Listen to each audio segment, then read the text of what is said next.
Welcome to रश्मीच रसोई। गुढीपाडवा म्हटलं का नेहमी सर्वांच्या घरी श्रीखंडपुरीचा बेत असतो, पण नेहमी श्रीखंड आपण बाजारातून विकत आणत असतो। पण आज मी तुम्हाला घरच्या घरी ते पण विकतचं दही घेऊन अगदी परफेक्ट असं श्रीखंड कसं बनवायची ही रेसिपी दाखवणार आहे। त्यासाठी हा व्हिडिओ तुम्ही शेवटपर्यंत बघा आणि माझ्या चॅनलला लाईक, शेअर अँड सबस्क्राइब करा। श्रीखंडासाठी चक्का बनवण्याकरता हे बघा 1 किलो मी हे दही घेतलं आहे। चितळेचं दही आपण वापरणार आहोत आणि ही पीठ चाळायची चाळण घेतली आहे। आता ह्या चाळणीवर आहे ना एक आपण सुती कपडा ठेवूया। हे बघा हा कॉटनचा मी सुती कपडा घेतला एकदम। आता ह्याच्यामध्ये ही दही आहे ना आपण ओतून घेणार आहोत। हे दही मी विकतच वापरते, तुम्ही घरी बनवलं तरी पण चालू शकते।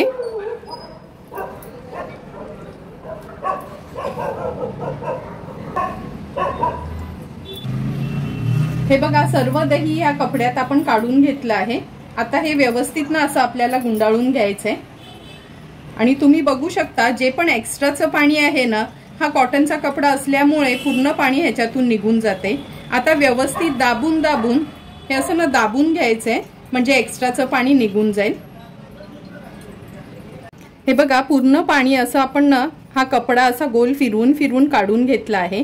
आता हा चक्का बनवण्यासाठी ना ह्या चाळणीवर ठेवायचा आहे आणि ह्या चाळणीवर ठेवला ना तर आपण ह्याच्यावर वजन काहीतरी ठेवायचंय। मी हा खलबत्ता ठेवते ह्याच्यावर, म्हणजे जे पण एक्स्ट्राचं पाणी आहे ना ते निघून जाईल। पण लक्षात ठेवा हा चक्का आंबट होऊ नये म्हणून आहे ना आपण ही चाळण आहे आणि हे पातेलं फ्रीज मध्ये ठेवायचंय रात्रभर 7 ते 8 तासासाठी। तरी हा आपण चक्का अशा पद्धतीने तयार करून घ्यायचंय।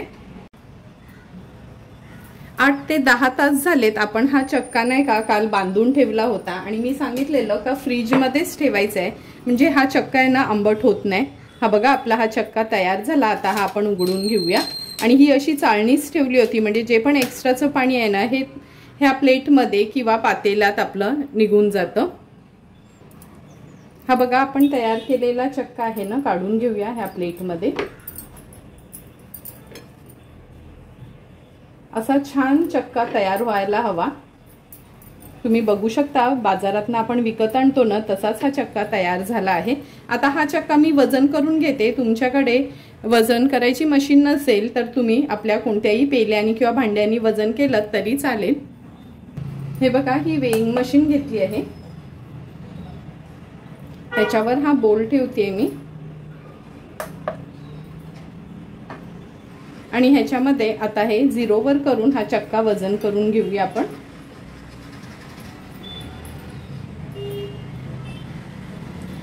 जवळपास हा आपला पाव किलो पेक्षा 5-6 ग्राम जास्त आहे, म्हणजे पाव किलो चक्का तुम्ही पकडा। पाव किलो चक्का असेल तर पाव किलो साखर आपल्याला ऍड करायची आहे। आता ही नॉर्मल साखरच आहे, ही मी मिक्सरला बारीक करून घेतली आहे म्हणजे आपण ह्याचं जवळपास अर्धा किलो वजन करून घेऊया साखर ऍड करून।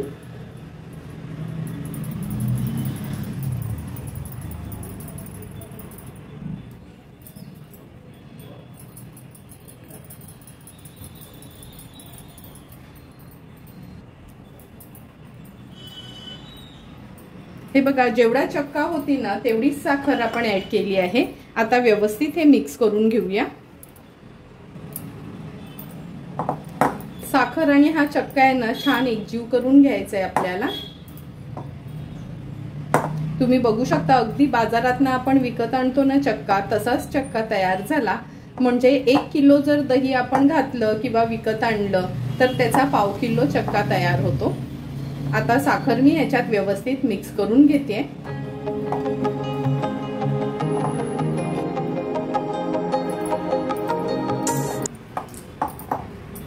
हे बघा साखर अगदी व्यवस्थित आपण ह्याच्यात मिक्स करून घेतली आहे। चव तर आपली श्रीखंडाची त्याला आलीच आहे, पण आता श्रीखंडासारखा किंवा बाजारासारखा अगदी टेक्स्चर येण्याकरता आपण एका चाळणीने ह्याला थोडंसं असं फिरवून घ्यायचंय। एक मी हा बोल घेतला आहे काचेचा आणि हा आपला स्टेनर नाही का आपण पुरण बनवायला वगैरे घेतो तो घ्यायचा आहे। नंतर थोडासा चक्का ह्याच्यात काढून घेऊया।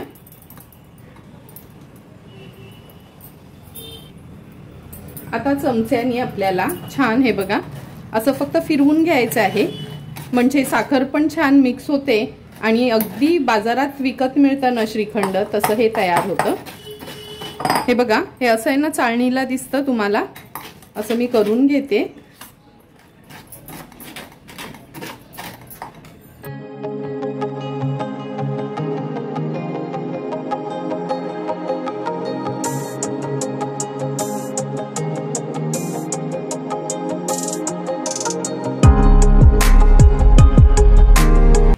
हे बघा पूर्ण आपण हा चक्का ह्या चाळणीतून काढला आहे, अगदी सॉफ्ट असं आपलं हे श्रीखंड तयार झालं।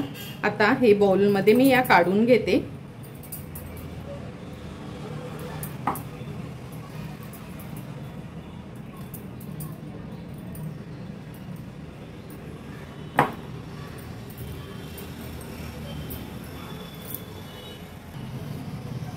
हे बघा असं तर आपलं हे श्रीखंड तयारच झालं आहे। आता ह्याच्यामध्ये आपण अर्धा चमचा वेलची पूड ऍड करूया। नंतर त्याच्यामध्ये मी अगदी थोडासा पिस्ता आणि थोड्याशा ह्या बदामाच्या काचऱ्या करून घेतल्या त्या ऍड करते। व्यवस्थित हे आपल्याला मिक्स करून घ्यायचे।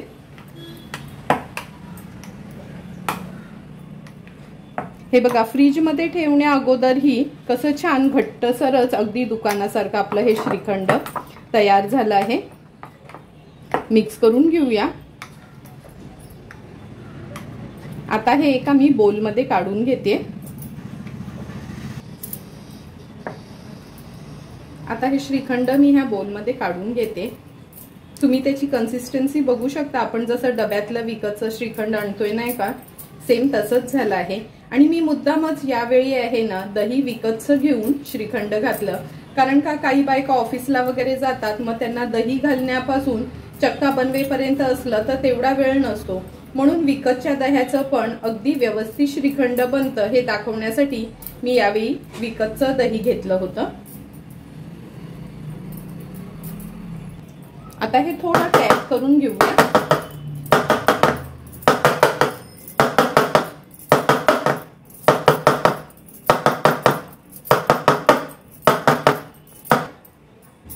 टॅप करून झालं की ह्याच्यावर आहे ना थोडासा जायफळ खिसून घ्यायचा आहे। वेलची पूड करताना आहे ना त्याच्या जायफळ घालू नका, हा जायफळ आहे ना तुम्ही असा वेगळाच खिसा, कारण का जायफळ असा वरून खिसून घातला ना का खूप छान टेस्ट येते श्रीखंडाला।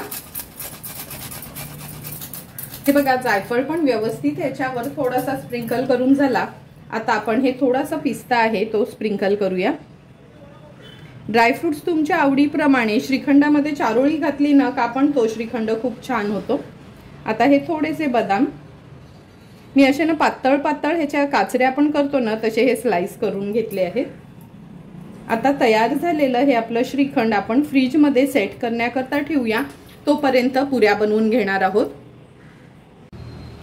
आपण बनवलेलं श्रीखंड तर सेट करत ठेवलं आहे फ्रीज मध्ये। आता आपण पुऱ्या बनवणार आहोत। त्यासाठी या बोल मध्ये आपण एक वाटीभर गव्हाचं पीठ घेतलं आहे, एक मोठा चमचा त्याच्यात मैदा घेऊया, एक मोठा चमचा रवा। रवा जर तुम्ही पुऱ्यांमध्ये घातलात ना तर रवा छान म्हणजे पुरी छान आपली फुगलेलीच राहते। चवीप्रमाणे मीठ। आता व्यवस्थित हे आपल्याला मिक्स करून घ्यायचंय। मिक्स करून झालं की थोडं थोडं पाणी घालून घट्टसर पीठ मळून घेणार आहोत।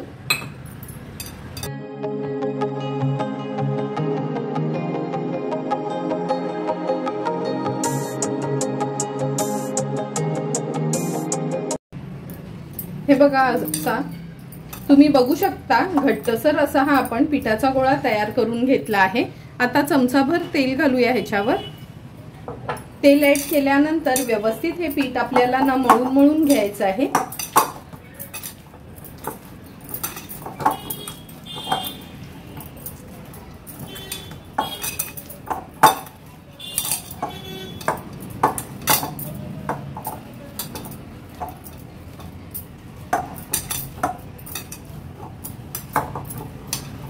हे बघा असं मळून झालं ना का हे पीठ आपण 5 मिनिटासाठी झाकण ठेवून सेट होण्याकरता ठेवूया, म्हणजे थोडा रवा पण फुलला जाईल। 5 ते 6 मिनिटं झालेत, झाकण काढून घेऊया आपण। आता हे पीठ आहे ना व्यवस्थित मळून घ्यायचे। हे बघा पिठाला तेल लावून सेट करण्याकरता ठेवलं ना का पीठ मळायला पण जास्त कष्ट पडत नाही आणि पीठ पण व्यवस्थित आपलं सेट होतं।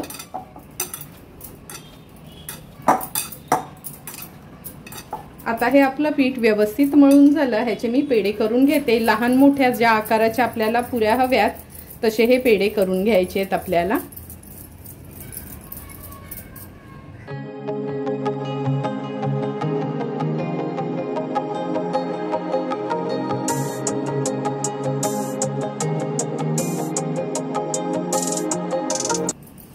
हे बघा, वाटीभर पिठाच्या आणि मैदा आणि रव्याच्या म्हणजे 1 वाटी पीठ घेतलेलं त्याचे हे 12 पेढे झालेत, म्हणजे 12 पुऱ्या तयार होणार आहेत। आता ह्या पुऱ्या आपण लाटून घेऊया।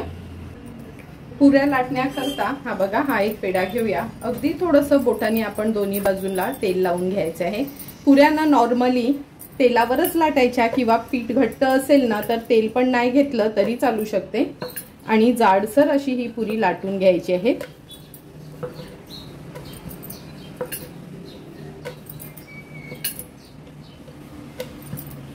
हे बघा, चपाती एवढी पातळ नाही आणि वड्याने एवढी जाड पण नाही, बरोबर मीडियम ह्याची अशी ही पुरी आपण लाटून घेतली आहे।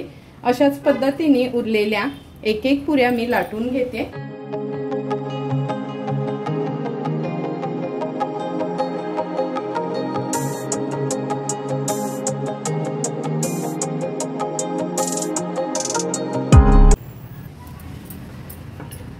हे बघा, एक एक करून सर्व पुऱ्या लाटून झाल्यात आणि तेल देखील गरम झालं आहे। लगेचच पुऱ्या तळायला सुरुवात करूया।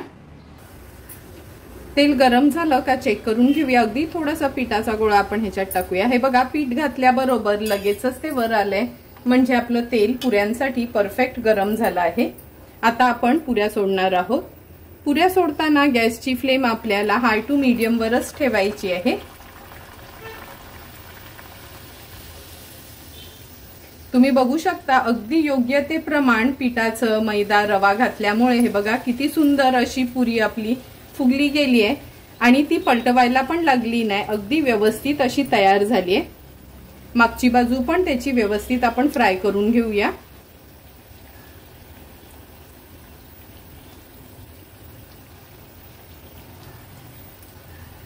मागची बाजू पण व्यवस्थित आपली तळून झाली आहे। आता तेल निथळून घ्यायचंय आणि एक पुरी काढली का लगेचच दुसरी पुरी तेलात सोडायची आहे। तेल कढईतच असंच निथळून घ्यायचं, म्हणजे पुऱ्या आपल्याला तेलकट होत नाही आणि खूप वेळानं पुऱ्या अशा उलटपालट करायच्या नाही। एक बाजू झाली काच आपण ती पुरी पलटवायची आहे। अशाच पद्धतीने एक एक करून सर्व पुऱ्या मी तळून घेते। हे बघा, एक एक करून सर्व पुऱ्या आपल्या तळून झाल्या आहेत आणि प्रत्येक पुरी कशी टम्म फुगली आहे। आता पुरी आणि श्रीखंड तर आपलं तयार झालं आहे। आता आपण सर्व करून घेणार आहोत। सुंदर अगदी बाजारासारखं आपण बनवलेलं श्रीखंड तर तयार झालंय आणि टम्म फुगलेल्या पुऱ्या देखील रेडी झाल्या आहेत। तुम्हाला पण जर मी बनवलेलं श्रीखंड पुरीच्या ह्या बेसची रेसिपी आवडली असेल तर तुम्ही पण नक्की माझ्या पद्धतीने एकदा तरी ह्या पाडव्याला श्रीखंडपुरी बनवा आणि मला कमेंट करून सांगा की तुम्ही बनवलेली ही श्रीखंडपुरी कशी झाली आहे ती। जर तुम्हाला मी बनवलेल्या ह्या श्रीखंडपुरीचा व्हिडिओ आवडला असेल तर नक्की माझ्या चॅनलला तुम्ही लाईक, शेअर अँड सबस्क्राईब करा। Thank you for watching my video.